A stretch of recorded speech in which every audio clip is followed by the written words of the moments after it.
At Thanksgiving, my brother's wife gave a smug grin and said, "Your parents only care about you when you're footing their bills." My mom chuckled and chimed in, "You're not welcome here unless you pay off your brother's credit card debt." I stood up, flashed a calm smile, and replied, "You're absolutely right, and that's precisely why you'll never see me again." Their expressions froze as it hit them. They just lost their favorite cash machine for good. This happened within the last year, and I'm finally ready to tell the full story. It's a long one, but trust me, it's worth it. The ending is pure gold. I've altered some details for privacy. There's a TLDR at the end for those who want the short version, but you'll miss the best parts if you skip ahead. I'm a 35-year-old man running a thriving chain of fitness centers in North Texas. I've got 4 locations and plans for 2 more by next year. My business pulls in about $1.2 million in revenue annually, employing around 50 people, trainers, receptionists, maintenance crews, and office staff. Not bad for a guy who started with just a GI Bill and a dream after leaving the Marines at 23. But this story isn't about my business or how I built it from the ground up. It's about how my toxic, dysfunctional family tried to drain me financially for years, and what happened when I chose to obliterate them instead of just walking away like a sensible person would. Growing up in suburban Dallas, our family dynamic was clear as day. There were 2 kids, me and my younger brother, Cameron, now 32. Cameron was the golden child, untouchable in our parents' eyes, while I was the dependable one who never got attention or praise. You know the setup. Cameron got applause for tying his shoes right, while I had to earn everything through hard work and flawless behavior. At 17, as a high school senior, I juggled 2 part-time jobs to save for a used car. I bagged groceries and pushed carts at a local store during the week, and hauled dirt for a landscaping company on weekends in the brutal Texas heat. Meanwhile, Cameron got caught stealing video games from the mall. Instead of punishment, my parents bought him a shiny new Honda Civic to boost his confidence. When I asked about my car after months of saving, Dad said, "You're responsible. You'll figure it out." After high school, I joined the Marines because college wasn't an option. Our family was too broke to help me. Yet somehow, Cameron got a full college ride, funded by Mom and Dad's magical money vault that only opened for him. I served 5 years in the Marines, including 2 deployments, and came back with discipline and grit. I used my GI Bill to earn a business degree while working full-time at a gym chain, learning the industry inside out. I lived in a tiny apartment, surviving on ramen, tuna, and peanut butter for 3 years, saving every dime to open my first gym. Cameron? He flunked out of college after 3 years of partying, switching majors 4 times, and barely passing his classes. But to Mom and Dad, he was just exploring his path. By 30, I owned 2 successful gyms, bought a nice house, and was building real wealth. Cameron, at 27, hadn't held a job longer than 8 months. His routine: get hired, work just enough to qualify for unemployment, then get fired and live off benefits while searching for his calling. Yet he remained the family's darling. Then Cameron met Jessica, and things went from irritating to outright chaotic. Jessica was every shallow stereotype rolled into one unbearable package: fake implants, lip fillers, eyelash extensions, and nails so long she could barely function. She'd never worked a real job, but always had the latest iPhone, designer bags, and outfits costing more than most people's rent. She latched onto Cameron, who was naive enough to think he could bankroll her lavish lifestyle on unemployment checks. My parents adored her, claiming she was inspiring Cameron to be more ambitious. Right, ambitious at spending money he didn't have. Jessica was clueless. At one excruciating family dinner, she asked if my gyms were like Planet Fitness, but fancier. Then lectured me on the fitness industry based on rom-coms and reality TV. She genuinely believed cardio was bad because it made you too thin and weak. About 2.5 years ago, the calls from my parents ramped up. These weren't friendly check-ins, but urgent pleas.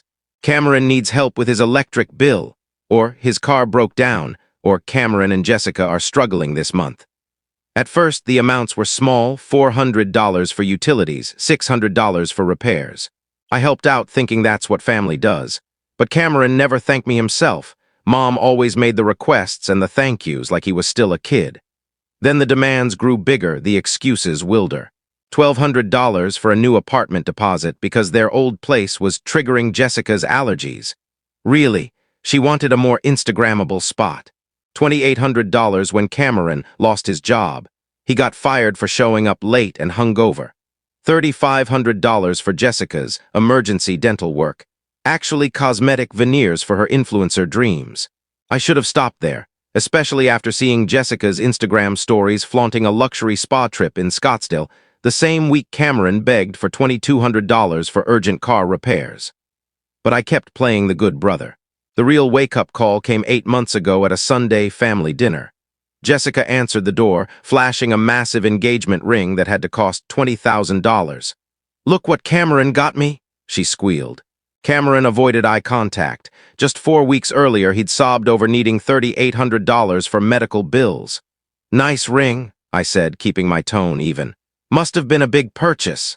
Jessica giggled. "Cameron always gives me what I deserve. He's so generous." "Yeah, with my money." At that dinner, Jessica made snide remarks about me being undesirable because I was single at 35. I'd chosen to focus on my business, not dating, but she acted like I was a loser. "Maybe spend less time on those gyms and more on finding a wife," she smirked. "What's the point of all that money if you're alone?" Mom nodded like this was sage advice. That night in my house that I'd earned, I decided I was done being their bank. For a few months, things went quiet as I ignored their increasingly desperate requests. I thought they'd learned their lesson or found another sucker. I was wrong. 3 weeks before Thanksgiving, Mom called, her voice dripping with fake cheer. "Are you coming for Thanksgiving, sweetheart?" I'd been tempted to skip it. Family dinners felt like performances where I was the dutiful son expected to fix everyone's problems. But I said yes. Her over-the-top excitement, "It'll be so special," should have tipped me off. At Thanksgiving, Jessica greeted me in a head-to-toe new outfit, her nails sparkling with a fresh, intricate design. Cameron looked nervous, barely glancing up from his phone, his leg bouncing like he was expecting bad news. Dad asked generic questions about my business, while Mom fussed in the kitchen.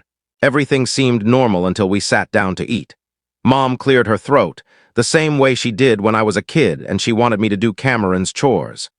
"Cameron and Jessica have exciting news," she said, slicing her turkey with precision. Cameron squirmed. "We're getting married next month." "Congrats," I said, sensing a catch. Jessica gushed about their intimate, elegant wedding. Mom beamed. "They found the perfect venue." I waited. Cameron finally spoke, staring at his plate. "We're a bit short on the venue deposit and catering." Jessica leaned in with an entitled smirk. "It's only $22,000. I nearly choked. $22,000? Mom jumped in, listing costs like it was rehearsed. $6,000 for the venue, $10,000 for catering, $3,000 for flowers, plus photographer, music, and cake. "You haven't paid yet?" I asked. Jessica's smile tightened. "We put down small deposits, but the rest is due next Friday." I looked around. Everyone stared at me, expecting me to cave. "You want me to fund your whole wedding?" Cameron mumbled. "Not fund, just help, as a gift from my successful brother." Jessica laughed, a condescending cackle. "What else would you do with your money? You've got no wife, no kids, no real responsibilities. Your parents only love you when you pay their bills." The room went silent. Even my parents looked uneasy.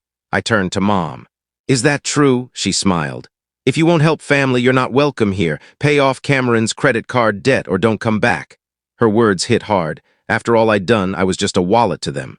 I stood, grabbed my jacket, and smiled. "You're right, and that's why you'll never see me again."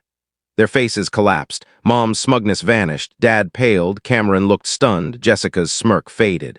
"Wait, Alex, I didn't mean," Mom started. "Yes, you did," I said, walking out. For 3 weeks, my phone blew up. Mom sent guilt-tripping texts about my selfishness. Dad left voicemails about family duty.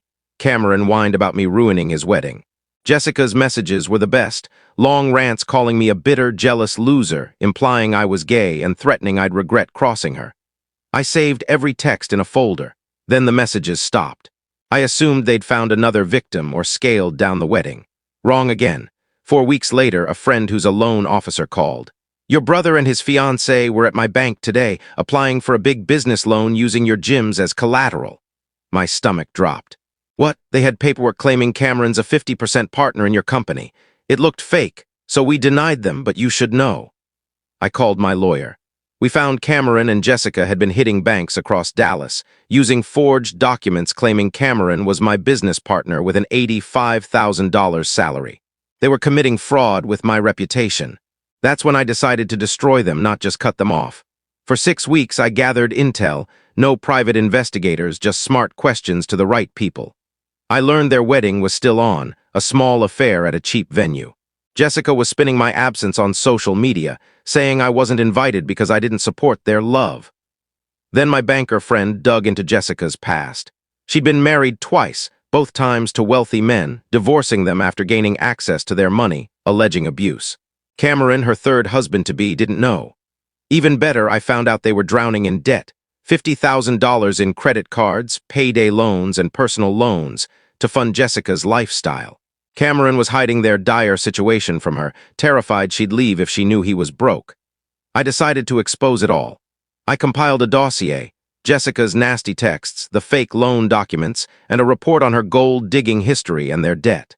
I didn't send it to Cameron. He wouldn't believe me. Instead, I mailed it to Jessica's mother, whose wealthy family obsessed over status.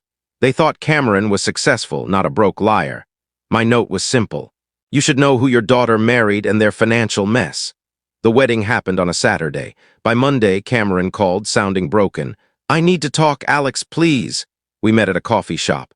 He looked wrecked, bloodshot eyes, shaking hands. She's gone, he said. Jessica took everything, wedding gifts, honeymoon money, our apartment deposit, our bank account, and vanished. Her parents had confronted her Sunday morning with my dossier. She denied it, but when they pressed about the debts, she realized Cameron was broke. Her parents cut her off and she left him, saying, I didn't sign up to be poor. Cameron was ruined, $50,000 in debt, rent due, no money. He hadn't told our parents the truth, fearing they'd disown him. He begged me for $60,000 to clear his debts. I leaned back. You're right, Cameron. You've been a terrible brother, treating me like an ATM. You never thanked me, never cared about my life. You married a gold digger who insulted me and tried to defraud my business. He pleaded, but I was done. You made your choices, live with them. TLDR. My family treated me like an ATM for years, expecting me to fund my brother's and his fiancée's lavish lifestyle. At Thanksgiving, they said I was only loved for paying their bills and demanded $22,000 for their wedding.